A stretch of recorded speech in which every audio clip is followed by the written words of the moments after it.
bende en ni kweth mag jokombe machon mag alensi dwaro romo machiel kachiel gi jatend piny migosi William Ruto mondo migi twag kode e wi wach chudo mekgi mag pension ma bende oseyware kuom kinde mathoth.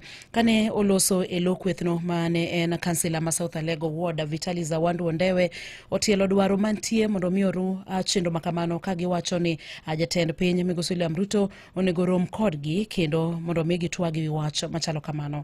Jafo marwa George Amolo nigi ler mathoth ka kaunti ma Siaya.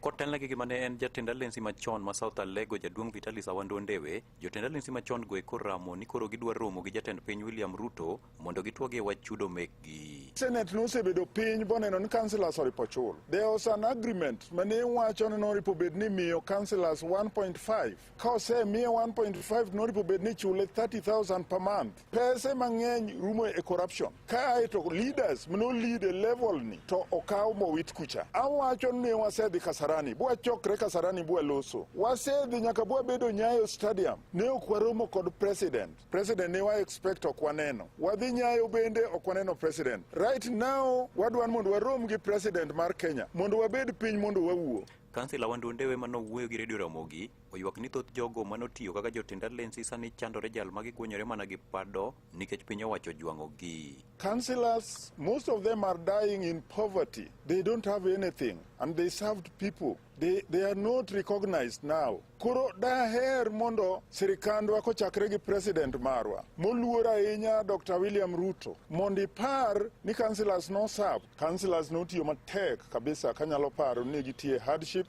kendo magi joma notiye pinyni e yo motegno kabisa. Nene moko kuom wathothwa ne ringo mana kod ndigni. Tisavo kuonde mamoko sani gin constituencies. Kuom mano tielo ni gidwaro chudo mekgi nikech en gima lit ni pesa thoth ma iketho e yore mag mibadhi e pacho kae to gin to ng'at madeo gi onge. Tinwang'o ka jomoko kao pes piny tugo koda tugo iwinjo ni bilionde lal. Ae councillors tiweyo kanyo joma no serve jopiny e hardship. Wadwaro wuok right now ok wadhi Kasarani. Bende ok wabidhi Nyayo Stadium or e pap yoyote. Wadwadhi State House. We want to meet the president there and we talk about this issue of pension. We want our rights. Kansila Zawandu olieko ni gin kaka jotend alensi mawuok e kaunti ma Siaya giseluongo romo kiny tich ang'wen mondo gimany yo mar kaka ginyalo tudore gi jowadgi mamoko e pacho kae mangima mondo gitim limbe kar jot mar jatend piny. Akwayo all councillors and more so Siaya County councillors machon wadwaro ni mondo warom chieng' tich ang'wen. Waromo sa ang'wen onyango all councillors from Siaya and akwayo the whole country that each and every county all councillors should meet and make a decision.